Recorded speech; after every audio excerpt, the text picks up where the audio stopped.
Hello दोस्तों, आज की इस कहानी में आपका स्वागत है। मेरा नाम दिव्या है और मैं पंजाब में रहती हूँ। मैं दिखने में बहुत सुंदर हूँ। मेरी नीली नीली आँखें, सुंदर भौहें और गुलाबी होंठ, कमर के नीचे तक लहराते काले घने और लंबे बाल हैं। 5.5 फीट की हाइट है और मेरे कोमल शरीर पर जगह जगह पर एक से बढ़कर एक प्राकृतिक सुंदरता उभरी हुई है। और मेरे इस शरीर के उतार चढ़ाव को देखकर कोई भी मर्द या लड़का अपने ख्यालों में पूरी तरह से खो जाएगा।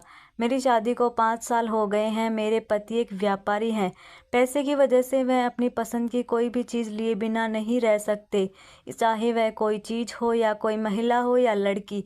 जिसे भी वह पसंद करते उसे किसी भी तरह हासिल करके ही रहते हैं और उसके साथ संबंध भी बनाते हैं। मेरे पति घर पर कम और बाहर ज़्यादा समय बिताते हैं, इसलिए वे घर में ज़्यादा नहीं रहते। इस कारण मैं भी उनसे कम नहीं हूँ। मैंने भी अपनी ज़िंदगी में बहुत मस्ती की है। हमने अपने घर में एक नौकर रखा था। अचानक उसे नौकर को घर जाना पड़ा, तो मैंने उससे कहा, तुम घर जा रहे हो तो यहाँ का काम कौन करेगा?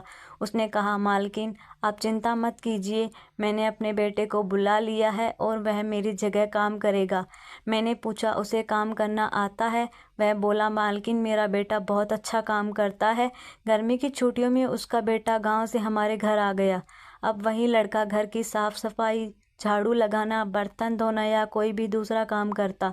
हमारे घर में खाने पीने का अच्छा इंतजाम था, किसी पर कोई रोक टोक नहीं थी। खाली समय में वह अक्सर हॉल में बैठकर टीवी देखता। एक दिन मुझे एक पार्टी में जाना था। रात में मैं पार्टी से बहुत देर से वापस आई और उस रात मैंने बहुत शराब पी ली थी, इसलिए सुबह देर तक सोती रही। मैं करीब 12 बजे उठी। उस समय कमरे के पर्दे अभी भी बंद थे, जिससे मुझे अभी भी रात जैसा अंधेरा लग रहा था। मैं थोड़ी देर और सोई, फिर उठकर बैठ गई। मैंने नौकर को आवाज़ लगाई और उसे बुलाकर चाय लाने के लिए कहा। फिर मैंने रिमोट उठाया और टीवी चालू किया। रात को सोते समय मैं अक्सर शर्ट और पजामा पहनती हूँ, कभी कभी लोअर भी पहन लेती हूँ। मैं बाथरूम में जाकर हाथ और मुंह धोकर वापस आई और बिस्तर पर लेट गई। तभी वह नौकर चाय की ट्रे लेकर मेरे कमरे में आया और ट्रे लेकर मेरे बिस्तर के पास खड़ा हो गया। वह मेरी तरफ एकटक देख रहा था। मुझे लगा कि अब लड़का बड़ा हो गया है, इसलिए उसे किसी औरत की तरफ देखने का मन करता होगा, लेकिन मैंने उसकी तरफ ध्यान नहीं दिया। वह देख रहा है तो देखने दो, मेरा क्या कर लेगा। फिर मैं चाय पीने लगी, लेकिन वह मेरे पास खड़ा ही रहा। मैंने उससे पूछा, क्या हुआ, तुम्हें कुछ कहना है? उसने कहा, नहीं। मैंने कहा, तो फिर यहाँ क्या कर रहे हो? फिर वह तुरंत चल गया। कुछ देर बाद मुझे लगा कि मुझे इसके साथ ऐसा बर्ताव नहीं करना चाहिए था। मैं उसके बारे में सोचने लगी, उसे बुरा तो नहीं लगा होगा। मैं चाय लेकर बिस्तर पर लेट गई और रात की पार्टी याद करने लगी। पहले मैं सीधी लेटी, फिर उल्टी होकर लेट गई। मैं अपने ही ख्यालों में खोई हुई थी। तभी उसने फिर से दरवाज़ा खोला और अंदर आ गया। चाय का कप उठाकर उसने मेरी ओर देखा। वह बस मेरी तरफ ही देख रहा था। उसके मन में क्या चल रहा था यह मुझे मालूम था। मैं भी उसकी ओर देखी और इस बार उसकी हालत मुझे पहले से भी ज़्यादा अजीब लगी। उसे थोड़ी शर्म आ रही थी, लेकिन फिर भी वह चोरी चुपके मुझे देख रहा था। मैं ऐसे लेटी थी कि मेरा शरीर दिख रहा था। मैं भी जानबूझकर उसे अपना शरीर दिखा रही थी, क्योंकि मैं अपने पति से बहुत जलती थी। मेरा पति हमेशा किसी न किसी लड़की के साथ होता था, इसलिए मैंने उसे सोचा कि इस नौकर को अपने जाल में फंसा लूं। फिर मैंने उसे जानबूझकर अपने कमरे की सफाई करने को कहा। उसने कहा, मालकिन मैंने पहले ही सफाई कर दी है। मैंने उसे चिढ़ाते हुए कहा, क्या तुम सच में सफाई कर दिए हो? मैंने मज़े लेते हुए कहा, तुमने सफाई कहाँ की है? यहाँ इतनी धूल दिख रही है, वापस जाओ और फिर से सफाई करो। फिर वह चला गया और कुछ देर बाद सफाई का सामान लेकर वापस आया और कमरे का फर्नीचर साफ करने लगा। मैं टीवी देख रही थी, लेकिन मेरा पूरा ध्यान उसी की तरफ था। मैं यह जानना चाहती थी कि उसके मन में क्या चल रहा है, वह मेरी तरफ क्यों देख रहा है। मैंने उससे पूछा, तुम गांव में क्या करते हो? उसने कहा, मैं गांव में बच्चों को पढ़ाता हूँ। फिर मैंने पूछा, क्या तुम सिर्फ पढ़ाई कराते हो या कुछ और भी कराते हो? उसने जवाब दिया, मैं शाम को अखाड़े जाता हूँ। मैं हंसी और उससे बोली, तो तुम पहलवान हो? फिर मैं मजाक में बोली, तुम्हारे शरीर को देखकर तो नहीं लगता कि तुम पहलवान हो। उसने कहा, कुश्ती में शरीर नहीं बनता, ताकत आती है। मैंने अभी अभी शुरू किया है। फ़िलहाल मैं सिर्फ अखाड़े की मालिश करता हूँ, ट्रेन साफ़ करने और गायों का दूध निकालने का काम करता हूँ। मैंने पूछा, क्या तुम्हें मसाज करना आता है? उसने कहा, हाँ मैं बहुत अच्छी मसाज कर लेता हूँ। उस्ताद जी सिर्फ मुझसे ही अपनी मसाज करवाते हैं। मुझे लगा कि ब्यूटी पार्लर में मैंने बहुत सी औरतों से मसाज करवाई है, लेकिन किसी मर्द से कभी मसाज नहीं करवाई। मुझे लगा कि अगर यह मुझे मसाज करेगा तो कितना आराम मिलेगा। मैंने उससे पूछा, तुम्हारा नाम क्या है? उसने कहा, मेरा नाम कमल है। मैंने उससे पूछा, कमल क्या तुम मेरी मसाज कर सकते हो जैसे तुम अपने उस्ताद की करते हो? यह सुनकर वह शर्म से लाल हो गया और कहने लगा, मैडम मैं आपकी मसाज कैसे कर सकता हूँ? आप एक महिला हैं। मैंने कहा, मैं महिला हूँ तो क्या हुआ? जाओ किचन में तेल की बोतल रखी है, उसे लेकर आओ और मेरी मसाज करो। वह वहीं खड़ा रहा और कुछ बोल नहीं रहा था। फिर मैंने कहा, अगर तुम मेरी मसाज नहीं करना चाहते तो मत करो, जाओ और अपना काम करो। वह अब मानो किसी कश्मकश में फंस गया था। वह सोच रहा था कि अगर उसने मालिश की तो उसे मैडम के गोरे शरीर को छूने का मौका मिलेगा।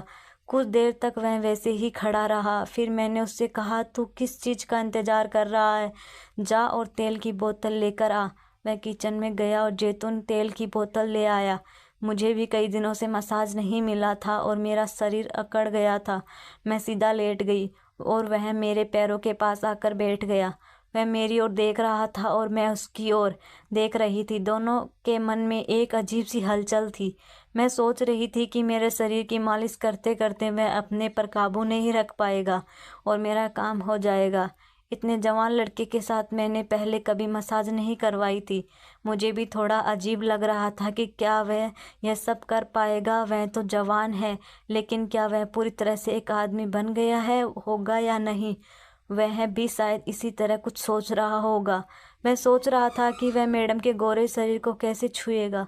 अगर उसका हाथ मैडम के गलत हिस्से पर लग गया तो क्या होगा? जब हम दोनों कुछ देर तक चुपचाप एक दूसरे को देख रहे थे, तब मैंने अपना पैर उठाकर उसकी गोद में रख दिया और कहा, अच्छे से शुरू करो। उसने अपने हाथ में तेल लगाया और मेरे पैरों को धीरे धीरे मसलने लगा।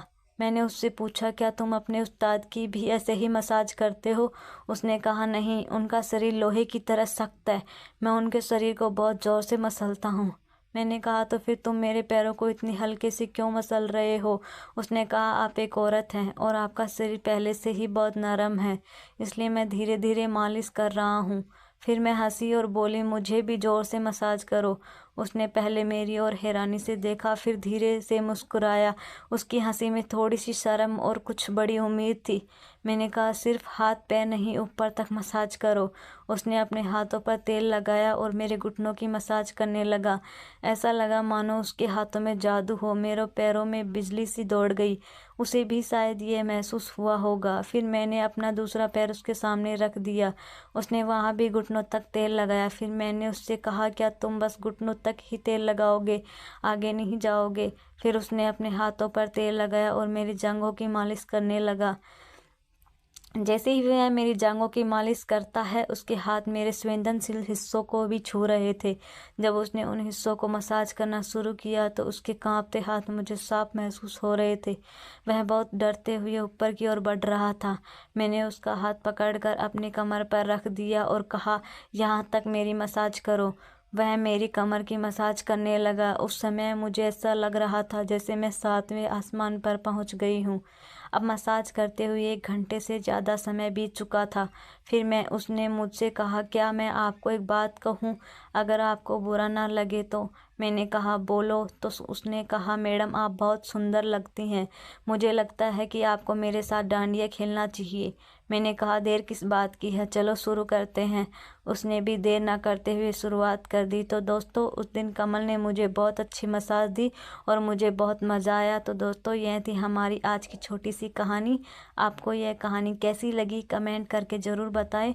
अगर आपको यह कहानी पसंद आई हो तो लाइक करें और अपने दोस्तों के साथ शेयर करें। आगे भी ऐसी ही रोमांचक कहानियाँ पढ़ने के लिए हमारे चैनल को सब्सक्राइबर करें, बेल आइकन दबाना ना भूलें ताकि आप मेरी कोई कहानी मिस ना करें। धन्यवाद।